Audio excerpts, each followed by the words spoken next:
안녕하세요. 교육진담 수요 독서 시간입니다. 오, 압록강은 흐른답니다. 책 되게 특이한 점이 뭘 발견했어요. 지금 하나를. 분명히 저자 이름이 이미륵이라는 한국 사람 이름인데요. 옆에 전혜린 옮김이라 되어 있어요. 아니 한국 사람이 쓴 책을 왜 한국 사람이 옮깁니까?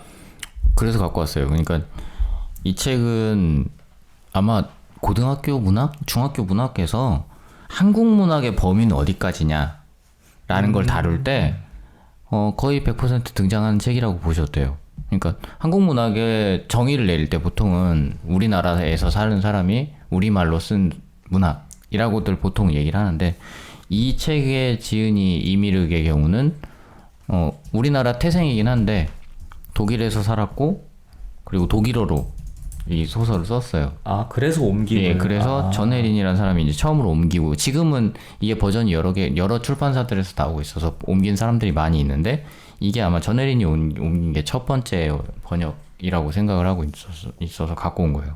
그러니까 이 책은 생각보다 많은 추천도서 목록에 올라와 있는 책이기도 한데 제목을 보고 이걸 읽고 싶은 생각이 안 드는 학생들이 되게 많은 것 같아요.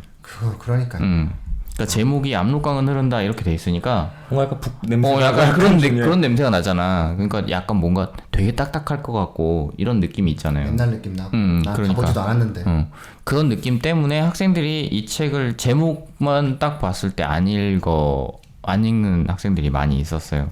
근데 저는 이 책을 대학 다닐 때 처음 읽었는데 누가 권해줘서 읽은 것도 아니고 되게 제가 이건 읽은 딱 상황이 기억이 나는 게 제가 학교에 이제 과방이라는 게 있잖아요. 과에 학생들이 이제 모여가지고 뭐 장기도 두고 바둑도 두고 하는 그런. 아 당시엔 장기 바둑이었군요. 그렇죠. 예. 우리 왜 이래? 우리 그러니까 철학과 과방은 이렇게 딱 그때 당시에 들어가면 어떤 모습이었냐면 뿌예. 그때 당시까지만 해도 교내 담배를 필 수 있었으니까 그러면 다 담배를 물고 있거든요. 전부 담배를 물고 있고 장기판이 한 2개 정도 벌려져 있고요. 아하. 그다음 바둑판이 하나 정도 있고요. 그다음에 저쪽 편에서 누군가는 기타를 두들기고 있고. 그래서 그 장기판 주변으로 사람들이 전부 훈수 두려고 모여서 함께 담배를 피고 있는 그런 모습들을 상상하시면 돼요. 훈쌤은 안 피셨나요? 저도 담배를 한참 폈었죠. 그때 당시에. 지금은 안 피시는구나. 네, 지금은 안 피고. 근데 그때 이제 그런 상태에서 제가 제일 좋아하는 자리가 어디였냐면 이쪽에 과방의 맨 구석지에 보면 다 떨어진 소파가 있어요. 과에서 안 바꿔줘. 니네가 떨어질 거니까. 니네가 니네가 과방에서 소파에 앉을 자격이 있다고 생각해? 약간 이런 느낌으로. 그래서 안 바꿔줘. 근데 거기에서 항상 저는 누워서 그 소파 뒤에 보면은 이렇게 책꽂이가 있어가지고 책들이 막 꽂혀 있는데 이제 그런 책들이 꽂혀 있는 거예요. 뭐 사람아 이런 거 있고 그다음에 무슨 뭐 약간 붉은 깃발 휘날리는 그런 소설들 아니면 그런 사상서들이 막 꽂혀 있는데 이제 그런 책들을 하나씩 뽑아서 저는 그 소파에 누워서 읽고 있는 거죠. 그 읽는 게 취미예요. 그러니까 다른 분들은 장기 두고 놀고 이럴 때 나는 공부를 했다. 아니지. 예. 나는 장기 두고 바둑 두고 하다가 심심하면 거기 가서 누워서 책을 읽는 거지. 그러다가 거기 살았다. 그렇지. 거기 살았어요. 그래서 야 수업이다 가자 그러면 너 먼저 가. 그럼 느낌이 좋으면 가고. 그랬는데 거기서 그래서 저는 그러니까 도스토옙스키의 소설도 거기서 처음 봤고 그다음에 역사란 무엇인가 지난번에 말씀드렸던 그 책도 처음 거기서 봤고 그래서 거기서 처음 읽은 책들이 되게 많아요.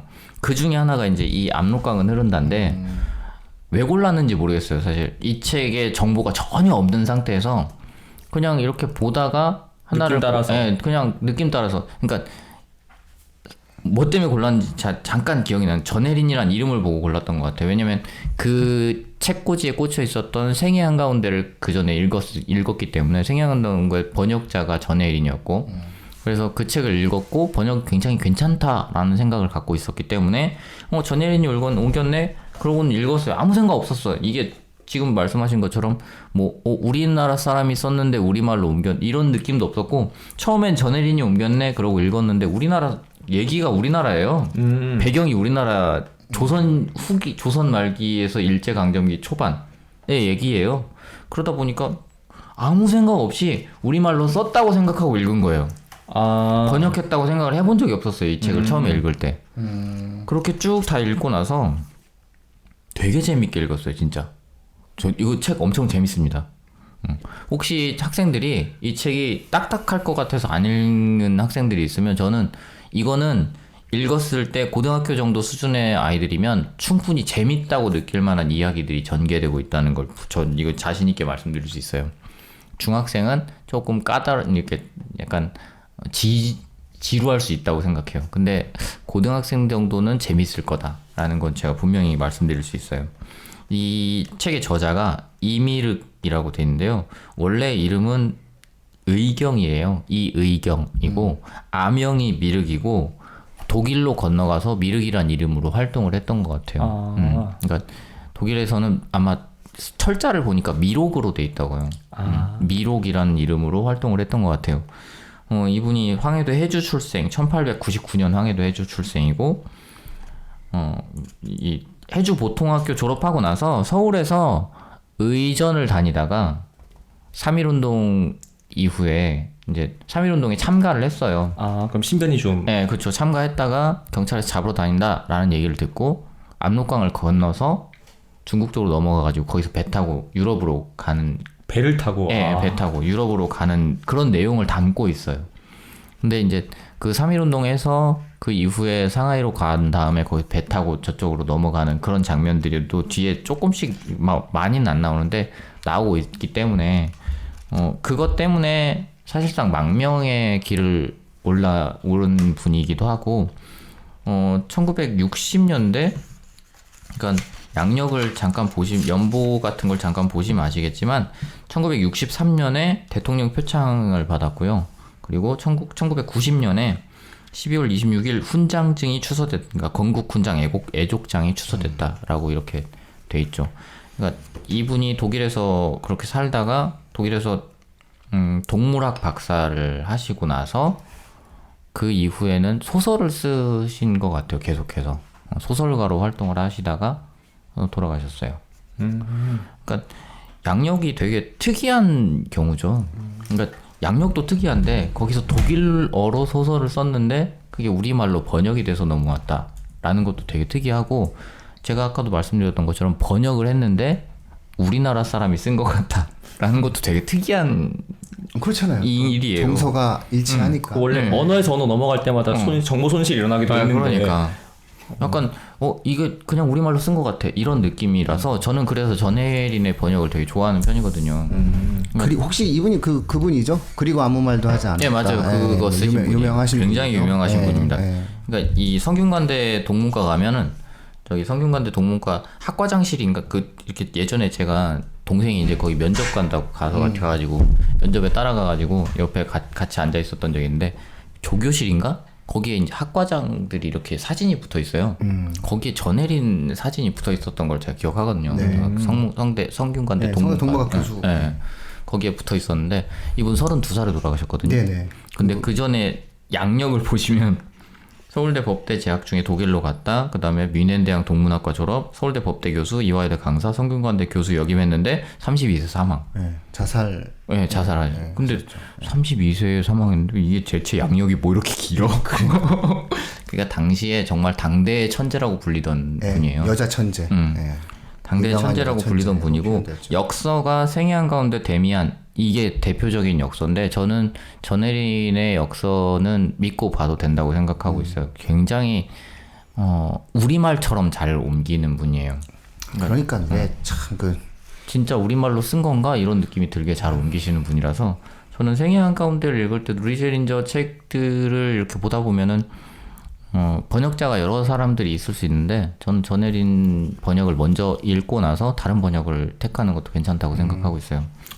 이 압록강은 흐른다도 지금 이거는 범우에서 나온 건데 다림이란 출판사에서 나온 것도 있고 완역본으로 나온 게 있어요. 이건 선별된 거거든요. 40개의 작은 이야기들 중에서 24개 정도가 선별돼서 번역된 거고 40개를 전체를 다 번역해 놓은 완역본도 있어요. 그 완역본들도 이제 이미륵 연구 사업회 이런 데서 회장하시는 분들이 막 번역하고 이런 것도 있거든요. 근데 그런 책들 읽기 전에 저는 전혜린의 번역을 먼저 접하고 나서 그것과 비교해가면서 읽어가는 것도 괜찮다고 생각해요. 그래서 이제 이 이미륵의 이 소설은 아까도 말씀드렸던 것처럼 우리가 한국 문학이라는 게 범위가 어디까지냐라고 따졌을 때 한국 문학은 한국에 살고 있는 사람 혹은 한국 태생의 사람이 한국어로 쓴 소설이라는 걸 보통은 얘기를 하는데 학교에서 배울 때 그래서 범위가 어디까지야 라고 하면 그 범위의 경계에 서 있는 문학으로 자주 소개가 돼요. 독일어로 썼는데 정서 자체가 굉장히 한국적이기 때문에 한국 얘기, 옛날 얘기, 자기 어릴 때 얘기를 쓰고 있거든요. 자기가 어릴 때 자기 사촌이랑 같이 자라면서 겪었던 이야기들, 그리고 일제시대, 일제강점기를 넘어가면서 그 과정에서 겪는 풍경들, 그런 것들이 너무 한국적인 얘기들이 많이 나와서 실제로 한국의 그 당시의 생활을 어떤 사회상을 묘사했던 책들 중에서 이거보다 더 한국적인 책은 저는 못 봤어요. 그러니까 우리나라 단편 소설들도 그 당시의 내용들을 이렇게 설명하고 있는 단편 소설은 굉장히 많거든요. 그럼에도 불구하고 이 책이 담고 있는 것처럼 약간 정말 한국을, 그러니까 우리나라 조선 후기를 바라본다면 이런 눈으로 바라보는 게 맞겠구나라는 생각이 들 정도로 굉장히 목가적인 내용들 부분도 좀 있고, 그다음에 굉장히 민족적인 부분들도 많이 보이고 그런 소설이라고 생각하시면 됩니다. 이게 마치 그 고향에 살 때는 고향이 좋은지 모르잖아요. 그런 거 있는 것 같아요. 네. 근데 고향을 나왔어. 그리고 살다가 보니 고향이 너무 좋은 거지. 그래서 고향에 대해서 막 써. 그럼 고향에 있는 사람들은 뭔데? 맞아요. 그러나 그것이 갖고 있는 어떤 부분이 있는 거죠. 아마 독일만 하더라도 유럽 문명의 중심이고 아마 그런 과정들 속에서 당시 가장 선진적인 형태의 삶을 살았을 거 아니에요. 문명을 접했고 정보와 그런데 지식을 당시 시기가 접했고. 약간 좀 애매한 게 네. 2차 세계대전 겹쳐 있잖아요. 맞아요. 네네네. 그럼 아무래도 죽은 낚시 정권도 이제 겪었을 것 그럴 것 같은데. 같아요. 네. 네. 그러면서 이제 다양한 형태, 당연히 뭐 흐름적으로 봤을 때 나치 정권보다는 자유주의적 생각이 더 강할 수밖에 없는 거잖아요. 유색인종이니까. 그러니까 겪으시면서 고통을 좀 받으셨을 것 같다는 생각이 좀 드네요. 그런 것도 좀 있었을 것 같아요. 그 속에서 느껴지는 흐름들 속에서 우리 민족의 정서를 뭐 더 정확히 표현해 내실 수도 있었겠죠. 그러니까 아마 작가 생활 쪽으로 넘어가지 않았을까 하는 생각도 좀 있어요. 그러니까 지금 양력을 잠깐 다시 조금만 더 말씀을 드리면 이분이 1928년에 뮌헨 대학교에서 동물학 박사학위를 받았어요. 28년. 그러고 나서 작가 생활을 하다가 이게 지금 1946년에 이 압록강은 흐른다를 발표를 했거든요. 그러니까 전쟁 이후죠. 이걸 발표를 했는데 이게 독일 교과서에도 실립니다. 이 책이. 이 소설이. 그러니까 독일 교과서에도 실리고 독일 최우수 동문 소설로도 선정이 돼서 굉장히 인기가 높았던 소설이었던 것 같아요. 그러니까 아마 독일 사람들 입장에서도 이미 이제 전후에 어쨌든 자기들 스스로는 굉장히 이를테면 전 세계적으로 봤을 때 몰락한 상태인 거잖아요. 그렇게 몰락한 상태에서 굉장히 허한 마음을 갖고 있는 독일 사람들한테 굉장히 잘 다가갔던 것 같아요. 이 사람은 어쨌든 이 이미륵이라는 사람은 어쨌든 조국을 잃고 떠나간 사람이기 때문에 그런 식의 정서가 많이 이렇게 접근할 수 있게 만들어주지 않았나 하는 생각도 좀 드는 것도 있고, 그래서 독일어로 읽었을 때 어떤 느낌인지 너무 궁금해요. 이거는 물론 제가 그 정도의 실력이 안 되기 때문에 이걸 독일어로 읽을 수는 언어를 없는 게, 잘한다는 거는 좀 이런 매력이 있는 거예요.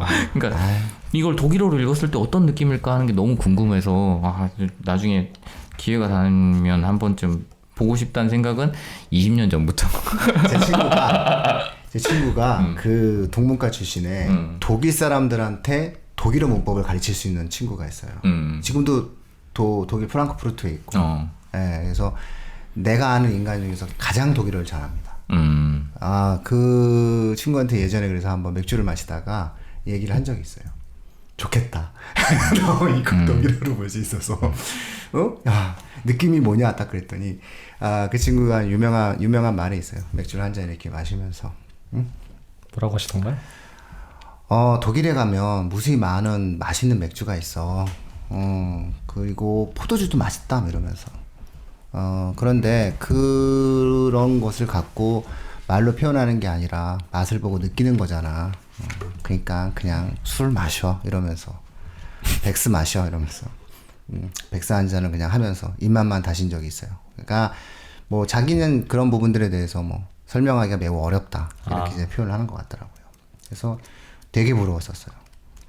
근데 뭐 자기 표현뿐만 아니라 그런 어떤 형태에 관련된 내용들, 책에 관련된 내용들 뭐 이런 것들 이야기하면서 되게 즐겁게 이런 어떤 내용들을 갖다 놓고 이야기하는 것을 봤어요. 그거 말고 되게 좋은 거 많아 이러면서. 그러니까 독일어로 접했을 때 네가 그걸 얘기하는 것 자체가 이게 잘못된 질문이다. 이런 표현을 얘기를 했어요. 이거 말고 맛있는 게 얼마나 많은데 이런 식으로 얘기를 했던 거죠. 그러니까는 독일어에 대해서도 저도 어쩌다 보니까 잘은 못하지만 접한 적이 있는데 편견 같은 게 있잖아요. 뭔가 딱딱할 것 같고 그럴 것 같고. 왜냐면 아무래도 매체에서 그동안 접한 독일어가 그렇죠. 팔리우드 이제 악당 역할하는 독일인들은 다 이제 군인들이고 막 히틀러 이런 애들이고 이러니까. 그런데 어쩌다 가곡 같은 걸 배워보니까 노래 가사를 불렀을 때 독일어가 의외로 되게 부드러운 거예요. 뭘 배워요? 성악 같은 것도 살짝 노래 배우느라고요. 정말 별걸 다 배웠구나. 요즘도 노래를 하고 있대요. 아 진짜? 네. 언제 조만간 유튜브에 나올 수도 있습니다. 아 진짜요? 네. 지난번에 그 기공 배운다고 얘기했잖아요. 기공 아니고 형이권이에요. 예. 형이권. 형이권. 싱이첸. 죄송합니다. 형이권. 노래도 하시는구나. 노래도 하고 뭐. 놀랍다. 한 주에 하나씩 이제 나오는 거죠. 어제는 기본, 오늘은 노래. 이러면서 이제. 그러니까는 그 언어를 배우면서 되게 그런 느낌을 받았어요. 언어를 안다는 거는 세계가 넓어진다는 거다. 근데 이 사람은 근데 다른 언어로 또 한국적인 걸 표현할 수 있잖아요. 뭐 한국 문학이라 할 수도 있겠지만 사실 카테고리를 그렇게 딱 정할 수 있는 문제가 아닌 것 같아요. 뭐 한국 문학이자 동시에 세계 문학이겠죠. 네. 굉장히 많은 것들을 학생들이 이야기할 수 있는 책일 것 같아요, 그렇죠? 예. 그러니까 얼마나 그 회자되어 줄 수 있는 요소가 많겠어요. 이 자체의 가치도 있겠지만 이것이 또 우리나라의 정서를 갖고 그 외국어로 적혀진 그런 어떤 보기 드문 케이스가 되기 때문에 학생들 입장 속에서는 굉장히 어떤 특이한 경험을 할 수 있는 요소가 되겠죠. 그래서 제가 이걸 근데 처음에는 중1짜리들 애들한테도 읽혔어요. 반응이 어땠던가요? 욕을 자꾸 어느 날 갑자기 애들이 퇴원하지 않아야 되는데 퇴원을 해요. 욕을 하면 그게 대체 뭐냐고. 일단 읽기가 어렵진 않았던 것 같은데 재미가 너무 없다. 혹시 약간 역사적 사실에 대한 배경 지식이 있는 게 좀 편하려나요? 아니요, 그런 거 없어도 돼요. 그냥 살아간 이야기거든요. 되게 어릴 때 조용조용하게 살아간 이야기. 별다른 사건들이 많이 이렇게 등장하질 않아요. 하긴 또 그런 게 또 재미가 있으려면 좀 나이가 먹어야 되니까 아무래도. 약간 소소한 재미들이 있는 책이라서 이게 중학교 1학년들한테는 조금 어려웠던 게 아닐까 하는 생각이 좀 있습니다. 근데 이게 이제 제가 다른 부분들은 잘 모르겠고 두 부분을 말씀을 읽어 드리려고 했던 게 있는데 뭐냐면 압록강을 건너가는 장면이 일단 하나가 있고요. 그리고 맨 마지막 장면이 있어요. 압록강을 건너가는 장면이 뭐냐면 일단 건너서 이제 도시 그쪽 그 압록강을 바라보는 장면에서 나타나는 거예요. 혹시 계절이 드러나 있나요? 계절이 나타난 거는 생각을 안 해봤는데 계절은 없는 것 같아요. 이게 이렇게 되어 있습니다. 오랜 옛날부터 우리 고국을 이 무한한 만주벌판과 분리시키고 있는 국경의 강은 막을 길 없이 흐르고 흘렀다. 이 편은 모든 것이 크고 음침하고 진지하였으나 저편은 모든 것이 잘고 쾌활하였다. 언덕에는 빛나는 초가집들이 산재해 있었다. 또한 많은 굴뚝에서는 벌써 저녁 연기가 솟아오르고 있었고 멀리 청명한 가을 하늘 아래 산맥과 산맥이 연달아 물결치고 있었다. 산은 햇빛에 빛났다. 또다시 황혼의 아름다운 빛에 물들었다가 서서히 푸른 이내에 잠겨갔다. 나는 먼 남쪽의 골짜기며 시내가 있는 수양산을 눈앞에 보는 듯했다. 소년 시절 언제나 저녁 음악을 들었던 2층 탑 건물도 눈앞에 선했다. 나는 한 번 더 저 남쪽에서 들려오는 황홀한 음악을 듣는 것처럼 착각에 빠졌다. 소리 없이 압록강은 흘렀다. 어느새 날은 저물어 누워졌다. 나는 다시 언덕을 내려와서 철도로 걸어갔다. 이렇게 돼 있는 게 이제 압록강을 건너는 당시의 장면이에요. 근데 저는 이걸 보면서 그런 걸 상상해 본 적이 없는 거예요. 내가 어떤 이 국가로 다시 돌아올 수 없는 상황에서 강이라는 게 분명히 갈라놓고 있는데 그 강을 건너간 장면이라는 건 이 사람의 대체 마음은 어떤 마음일까라는 걸 생각해 봤을 때 이 장면이 이제 장이 압록강은 흐른다라는 장 안에 들어가 있어요. 그래서 이 장 안에 들어가 있는 내용들이 저한테는 굉장히 새롭게 다가왔다는 게 하나가 있었고, 그리고 이 책을 읽는 사람들마다 모두 다 마지막에 약간 이런 느낌이 드는 게 뭐냐면, 이거 약간 스포일 수도 있는데 마지막 문장이 이겁니다. 이거 읽어드려도 되나? 괜찮아요. 마지막 장면이 이거예요. 그러니까 혹시 스포일 싫어하시는 분 잠깐 귀를 막고 예. 그렇죠. 네. 마지막이 이날 아침 나는 먼 고향에서의 첫 소식을 받았다. 나의 만누님의 편지였다. 지난 가을에 어머님이 며칠 동안 나르시다가 갑자기 별세하셨다는 사연이었다. 이렇게 하고 책이 끝나요. 그러니까 너무 외국으로 망명한 사람의 마음이 그대로 전해지면서 끝나는 소설인 거잖아요. 그래서 이 소설을 읽을 때 중간도 되게 재밌게 읽다가 마지막에 딱 이거 읽으면서 톡 하고 약간 마음이 무너지는 것 같은 느낌이 들었던 그 기억이 있어서 감정이 공감이 금방 되죠. 예. 또 말씀하신 대로 또 이게 또 전체 중에서 일부를 뽑은 거라면서요? 예. 그럼 또 이제 번역자나 편집자의 그런 의도가 들어갔을 거 아니에요? 딱 거기서 끝냈네요, 딱. 그러니까 이거 끝나는 장면은 이건 편집한 게 아니고 마지막에 원래가 이 장면으로 끝나는 것 같아요. 그러니까 이 뒤에 2부로 해가지고 발견된 원고들이 있긴 있대요. 그러니까 그 이미르의 방 안에서 발견된 원고가 뭐 2-3장 정도가 나왔다고는 하고 있어요. 그러니까 아마 쓰려고 했던 것 같다라고는 얘기를 하는데 못 쓰고 돌아가신 게 아닌가 그런 생각이 좀 들어요. 근데 어쨌든 간에 그런 여러 가지의 표현들을 생각해 봤을 때도 학생들이 그러니까 나라를 떠난 사람들의 마음 같은 것들은 어떨까라는 걸 짐작했을 때, 그런 걸 짐작하기 어렵다라고 했을 때 이런 책들을 읽어가면서 표현 하나하나씩, 그리고 이 사람들이 얘기하는 사상 하나하나씩에 대해서 배워갈 수 있다면 굉장히 좋은 책이 아닐까 하는 생각이 듭니다. 그렇죠. 공간의 단절이 사람의 관계를 단절시키고 그 속에서 내가 어찌할 수 없는 상황이 만들어졌을 때의 어떤 상황이니까 어쨌든 그런 부분들인데 뭐 최근에야 뭐 마음만 있으면 부모님들 만날 수 있죠. 우리 은쌤도 자주 만나세요.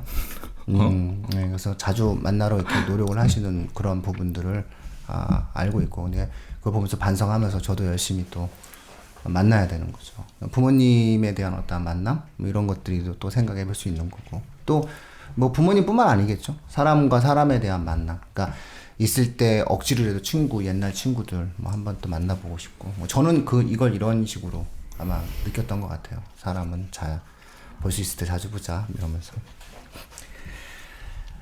자, 너무 스포에 대한 각자의 어떤 느낌이 있습니다. 책은 9,000원 정도면은 뭐 충분히. 요즘 이거 심판인가요? 이 2011년에 나온 건데요. 뭐 그래도 표지가 바뀌지 않은 걸로 봐서는 크게 달라지진 않은 것 같아요. 근데 뭐 읽으시는 분에 따라서 도서관에 가면 이 책이 있는 경우도 있고, 아까 말씀드렸던 것처럼 다른 출판사에서 나온 책이 있는 경우도 있으니까 뭐 그걸 고르는 건 저는 뭐 어느 쪽도 상관은 없다고 생각합니다. 이 책을 하나 사서 읽으신 다음에 그다음에 뭐 주변 분들에게 이렇게 전달해 주셔도 좋을 것 같아요. 그래도 뭐 충분히 그 공감할 수 있는 그런 부분들이 많아지실 수 있는 그런 책이 아닌가 싶습니다. 그래서 무더위에 투게더 아이스크림보다 조금 더 쓰셔서 책을 구입하신 다음에 한번 읽고. 투게더 아이스크림 얼마예요? 6,000원. 진짜? 와. 옛날에 얼마였죠? 몰라요. 1,000원, 2,000원일 때부터 아이스크림 투게더였죠. 나는 몰라. 아이스크림 별로 안 좋아하셨군요. 먹다 보면 투게더가 그렇게 최고예요. 비싸게 준 적이 없어 나는. 근데 뭐 저기 아이스크림 할인 가게가 훨씬 쌀 거예요. 그래서 이제 정가로는 거의 6,000원에 써 있어요. 그리고 실제로 투게더 할인을 좀 잘 안 해주더라고요. 매니아가 있는 아이스크림이다 보니까 그런 부분이 있었어요.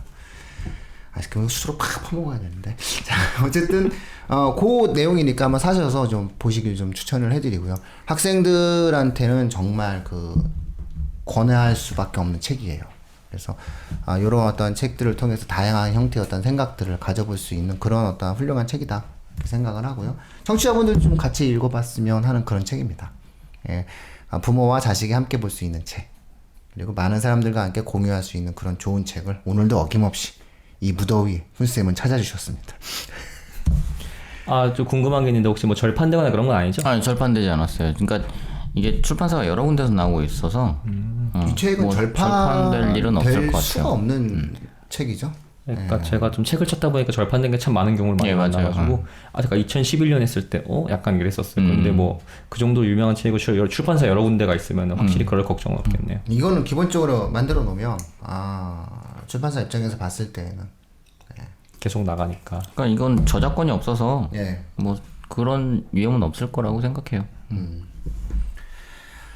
자, 오늘 범우출판사였죠? 예. 전혜린님의 그 번역본은 범우출판사였습니다. 이미릉님이 지으신 압록강은 흐른다였습니다. 그래서 한국 작가의 외국어 언어, 독일어 언어를 다시 또 우리말로 번역한 보기 드문 케이스의 책이다라는 것을 청취자분들께 알려드립니다. 무더위 조심하시고요. 예, 교육진담 수요 독서방송 마치도록 하겠습니다. 고맙습니다. 감사합니다. 감사합니다. 감사합니다. 감사합니다.